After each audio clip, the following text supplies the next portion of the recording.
David Spada is a successful attorney whose dream was to become a sports talk show host.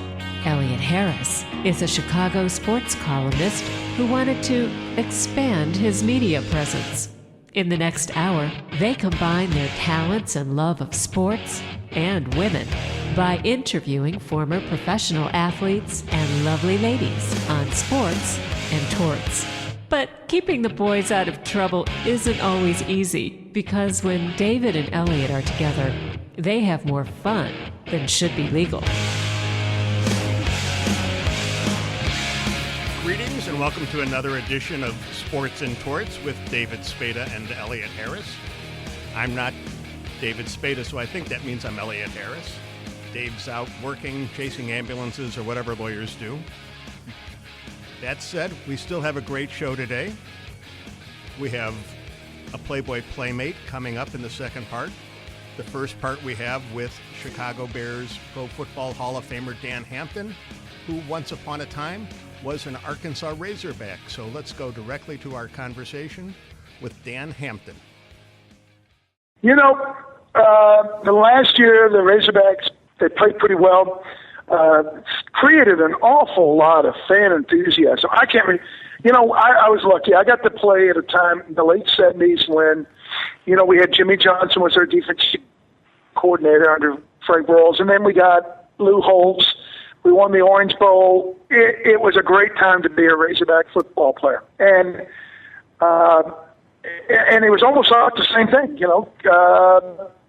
30 some odd years later, it was a groundswell. Everybody wanted to talk about the Hogs and this and that. And then, I got to tell you, obviously, what happened with Bobby Petrino, and then the team falling apart this year. It's been a blow to the gut, the fans of Arkansas. And like I said, it seemed like it was going to be such a great and promising year, and man, not so much. It's been an implosion. When you were recruited, did Frank Broyles ever go into a home in Arkansas and not get the guy he wanted? Frank Broyles, no, he was an iconic figure. This is back when the Razorbacks, that was the only game in town, and anything to do with the Razorbacks, it was bigger than life. And when Frank Broyles showed up at my house, my little, modest home with my mom, and I saw, and he was sitting on the couch, and I got to tell you, it was a big deal for us. But like I said, Frank Broyles was bigger than the governor of the state of Arkansas at that time. And then you had, like you said, Jimmy Johnson's your defensive coordinator the first couple of years, and then you go from there to Buddy Ryan with the Bears. I mean, you had some of the best defensive minds around. Yeah, and here's the one I didn't mention. Under Lou Holtz, Monty Kiffin was our defensive coordinator. Obviously, Monty Kiffin has made a name for himself in both college and pro football over the last 25, 30 years.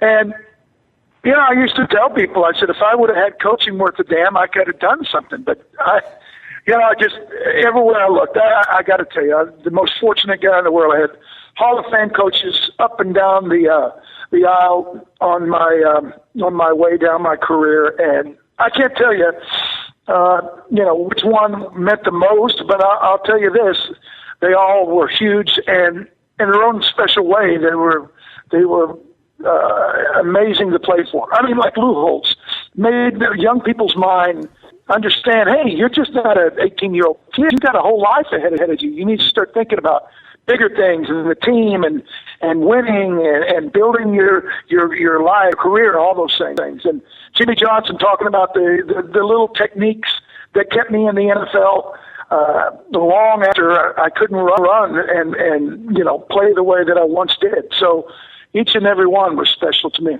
Now, when Holtz came in at Arkansas, I assume you knew who he was from having appeared on The Tonight Show with Johnny Carson that one season when he was with the Jets. How was his personality compared to Frank Broyles's?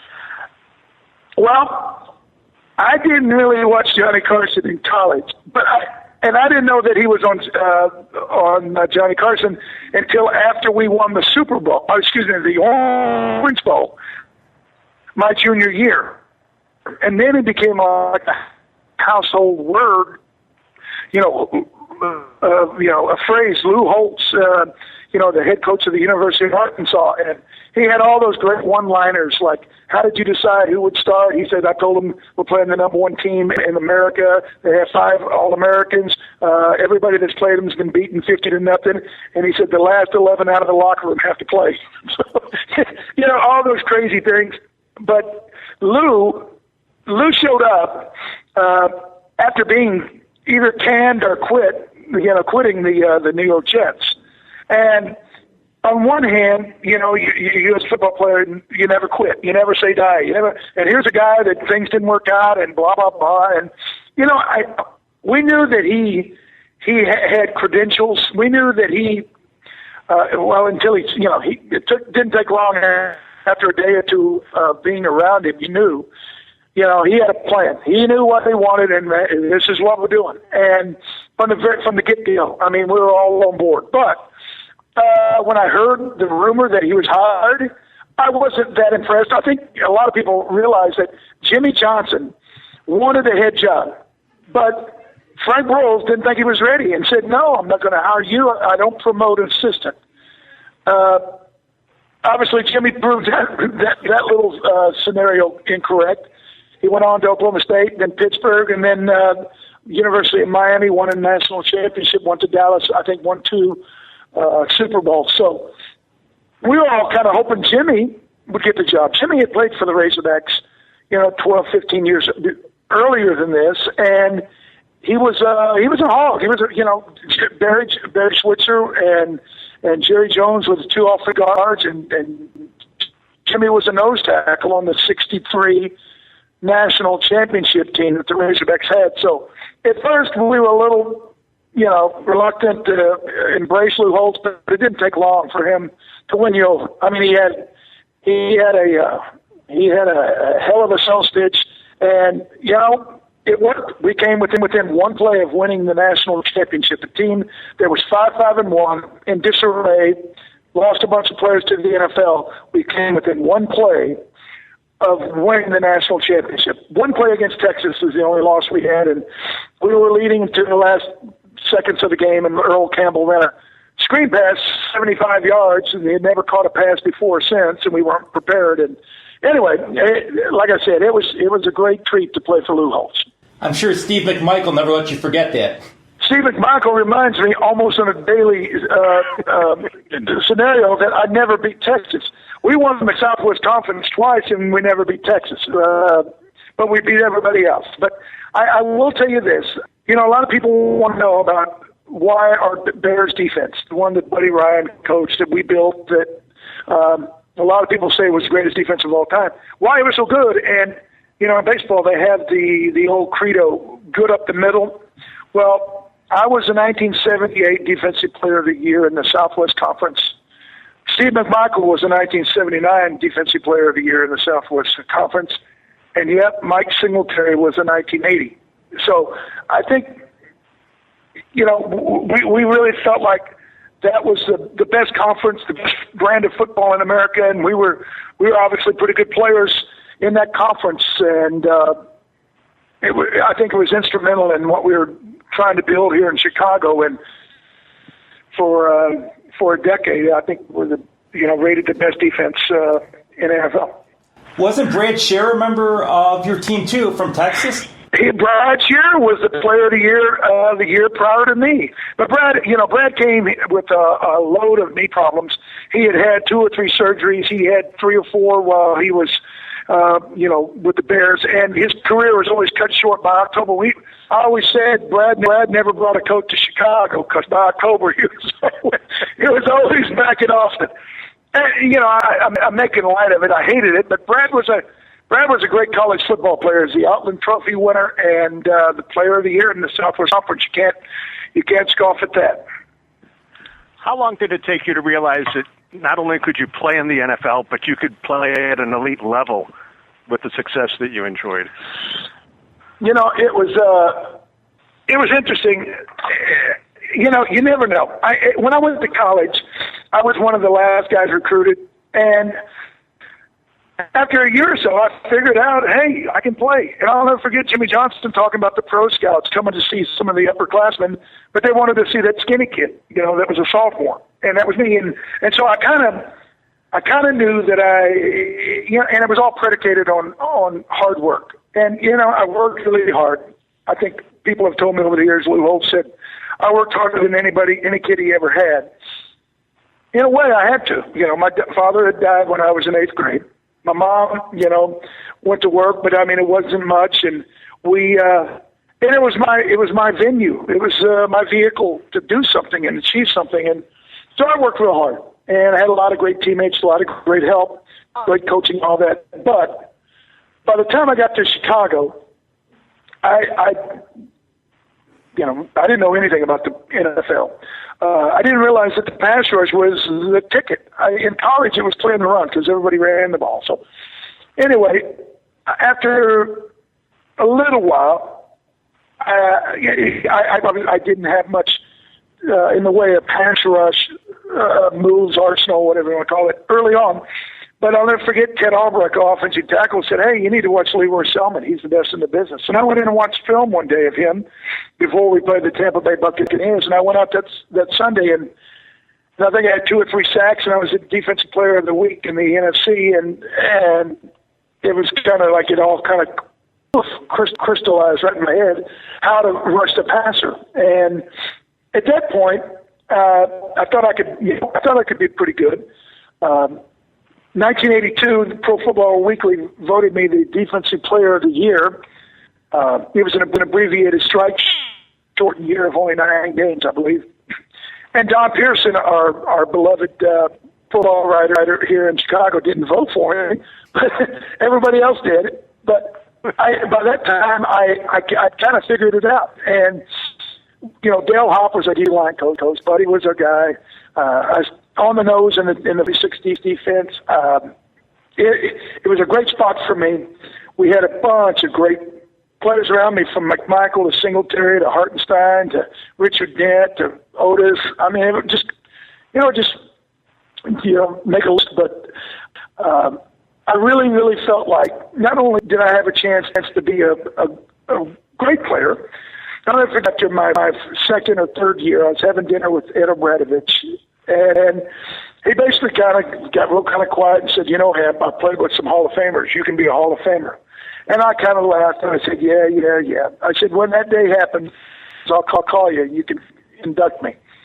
Well, it was kind of a running joke over the years. And, I think from the 83 season on, every off season, I would have to go to the hospital and have knee scopes. And I was under, doctor's orders, no lifting, no running for 2 months, 3 months, 5 sometimes. Sometimes I'd be on crutches for a couple of months. But, it was one of those deals where these are just more obstacles that I would have to come. And I'll be the first one to tell you, in 1989, I wasn't the same player I was in 1984 or 1982. But old age and treachery, I had kind of figured it out. And I knew where to live on the margins, and I wouldn't make a bad step. And any pass rush, I wouldn't, flop and flounder around like a lot of kids today. Everything, there was no wasted motion, and I still was pretty effective. But, going into the Hall of Fame, did I ever think that I would? Did I ever think, in a definitive way, yes, this is what no. Did I ever hope to? Did I aspire to achieve that? Hell yeah. And like I said, would it have happened in Tampa? Would it have happened in Seattle? I don't know. But here in Chicago, I got lucky and I got to play with what people say was the greatest defense of all time. Why did Don Pearson not vote for you that year as Player of the Year? I think he was infatuated with, who knows, Lawrence Taylor or somebody. Everybody's got their own perception, but defensive tackle Player of the Year. That's it's kind of back 30 years ago. Nobody paid much attention to defensive tackles like they do now. Everybody is like all up in arms. Oh, what happened to Ndamukong Suh? Blah, blah, blah. Ndamukong Suh doesn't keep his pads down, and he quits on blocks a lot. And you're not going to be dominant if you do that. I mean, there's no mystery. He ain't playing as hard as he once did. And all I can tell you is I'm flattered that people today really understand the game more, understand what a dominant, what I used to call a wrecker, a guy that could collapse the pocket, how much their value is in the NFL. And I don't know. You got to ask Don. I'll just tell you this.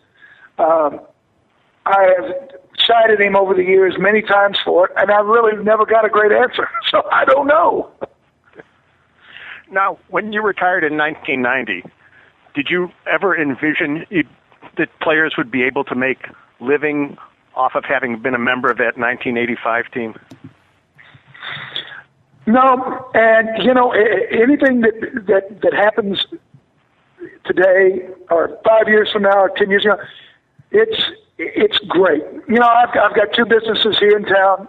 A lot of the guys that played on that team, they have different things that they do, but the spin-off, the residuals, the benefit of playing on that team, to be able to, a couple of years ago we had a 25th anniversary. Nobody really made any money at it, but it was great to be a part of it. And the thing, it's not the money, or nobody really makes a living by being one of the members of that team, but it is kind of cool that we still have a certain level of notoriety because of our association with the team.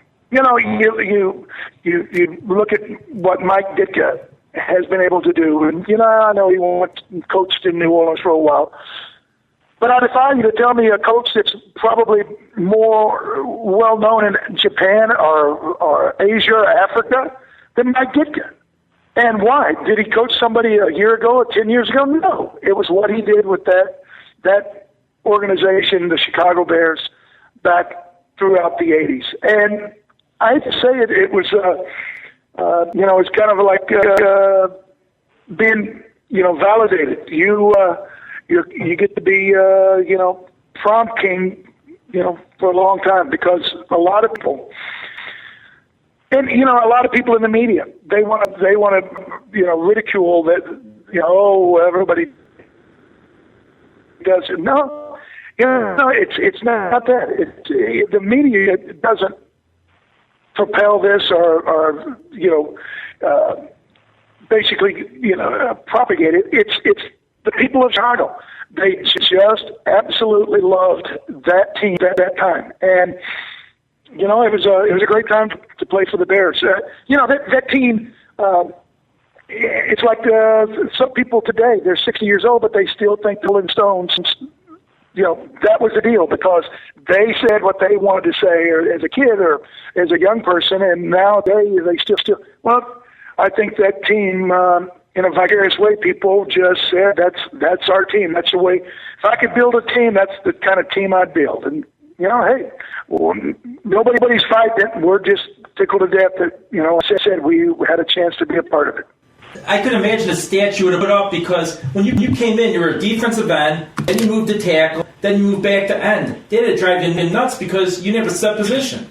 Well, and see, I was a real practice long ago, and when I was in the high school all-star game, I was an offensive lineman. But Jimmy Johnson said, no, I want him on defense, so I moved to defense. So I understand, the old motto, the old credo, hey, the more you can do to help the team, well, that's the whole thing.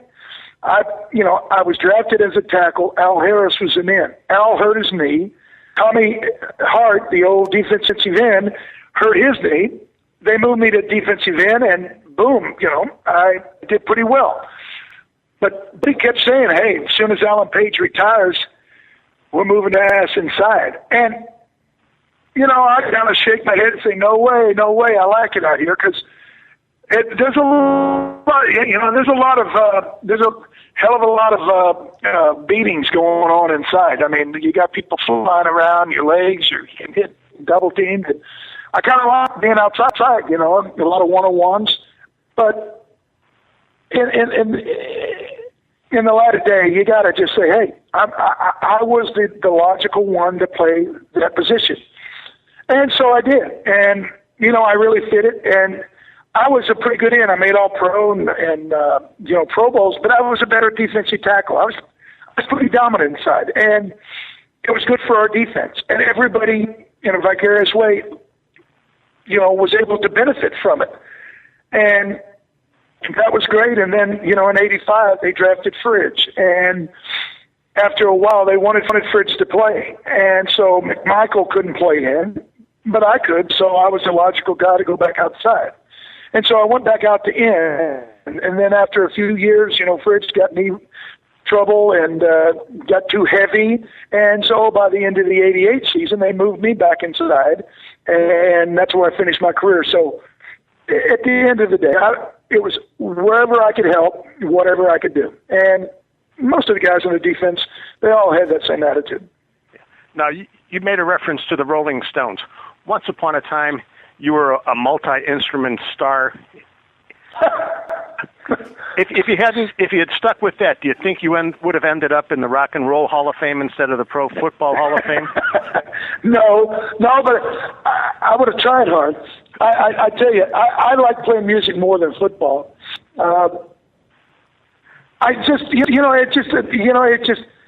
Everybody, you've heard the stories for years, Toby Keith couldn't play football, so he grabbed his guitar and,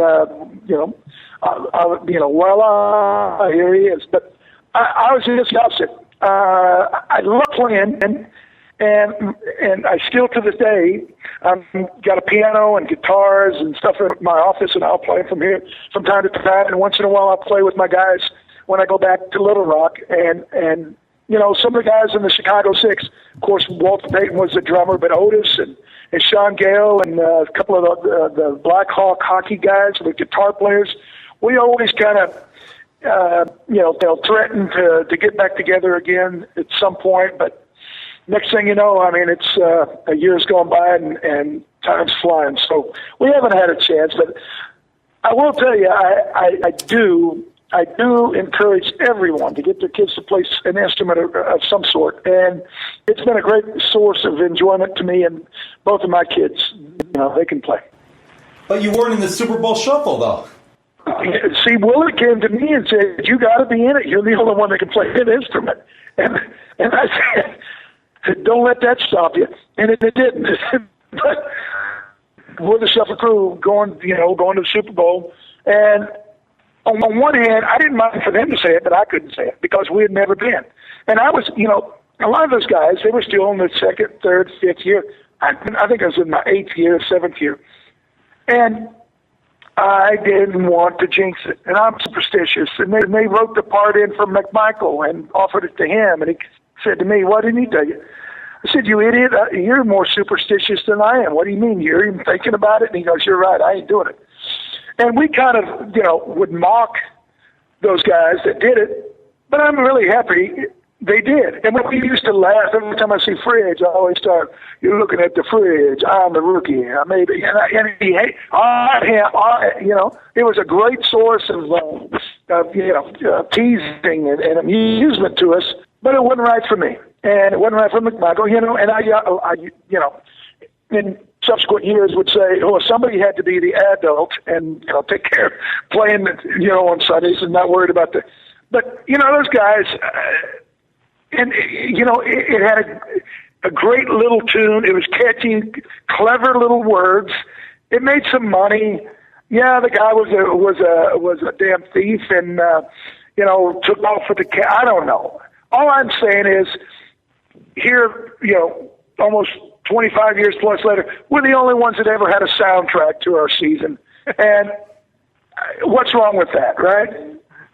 No, you're exactly right. I saw Otis Wilson's girlfriend one day, and she looks at me and says, "Dave, don't start singing that song about Otis." Yeah, Mama's boy Otis. And, you'll be amazed. I'll do a thing at a Jewel, or I'm at a car dealership, or this or that, and somebody else, they'll start saying, singing some of those words. I'm telling you, it's an amazing little piece of, urban legend or Americana that thing, that little video tune is still, you say, my buddy texted me 2 weekends ago. He was in Minnesota at a wedding. Now he's 50 years old at somebody's wedding, and they were playing the Super Bowl shuffle. Now I'm like, get out of here. Oh my God, let it go. But hey, who am I to fight it? What was the transition like with the Bears from Neil Armstrong to Mike Ditka? Did it affect you that much? Was the defense sort of insulated having been Buddy as the head of that? At the time, so much of the time, when you're in the middle of it and you're almost in a selfish way, you don't worry about everybody else. And in years subsequent, I look back and I feel bad for Neil Armstrong and some of the other guys on the offensive staff. They were good people. It's just that it wasn't working. And our offense was in disarray.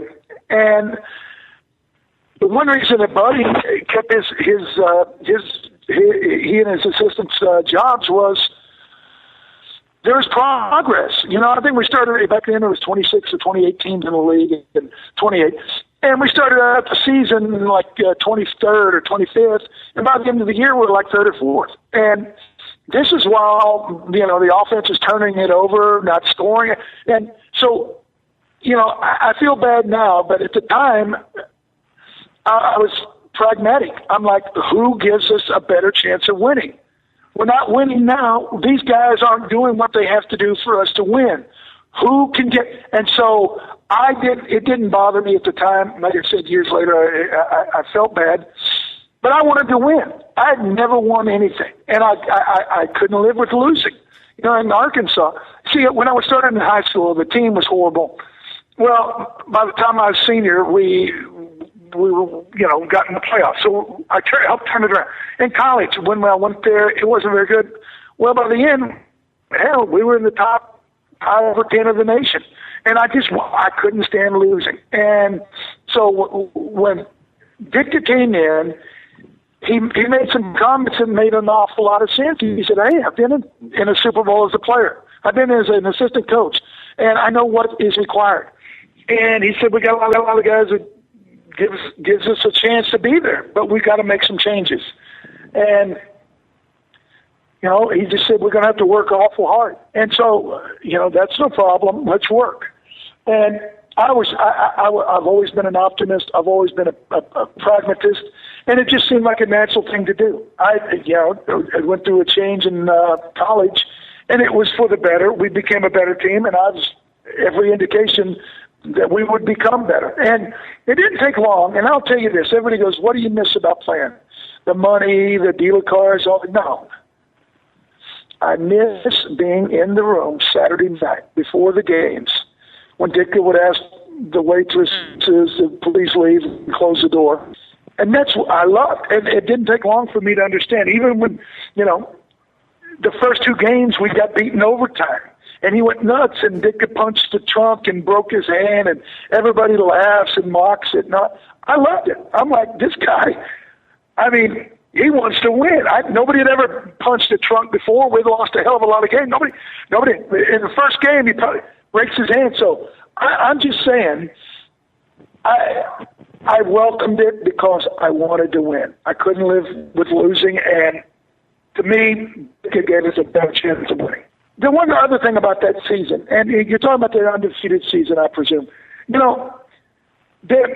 over the years, we have all become so sickened by the Miami Dolphins and their nostalgia overload about their season. In a way, I'm glad we didn't go undefeated because everybody would really hate us the same way. That season, it was like. You've seen these movies where the rock stars, they don't know what town they're in. They just keep going. That was kind of the way it was. And, things didn't work out for us in Miami. But, the one thing about it is, that wasn't some expansion team.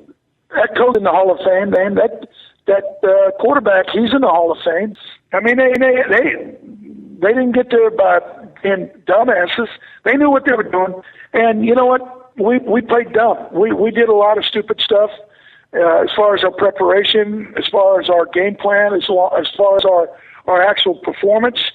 And sometimes you don't deserve it. That night we didn't deserve to win.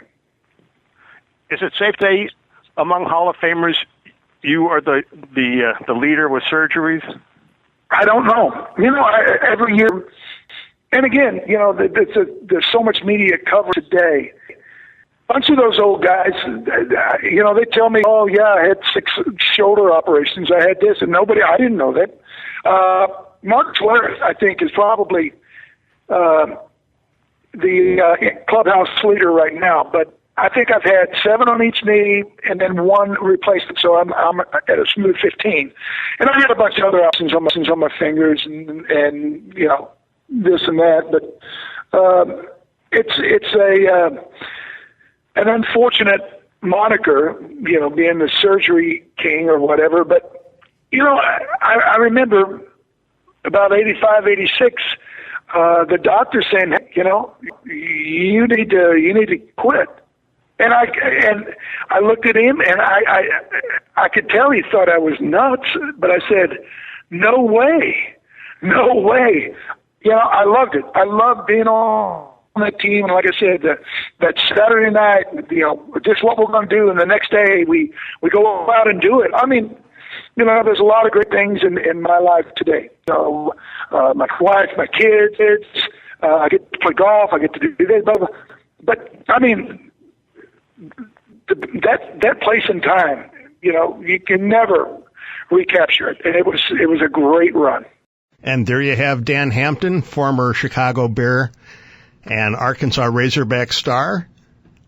You were listening to Sports and Torts with David Spada and Elliott Harris. Stay tuned.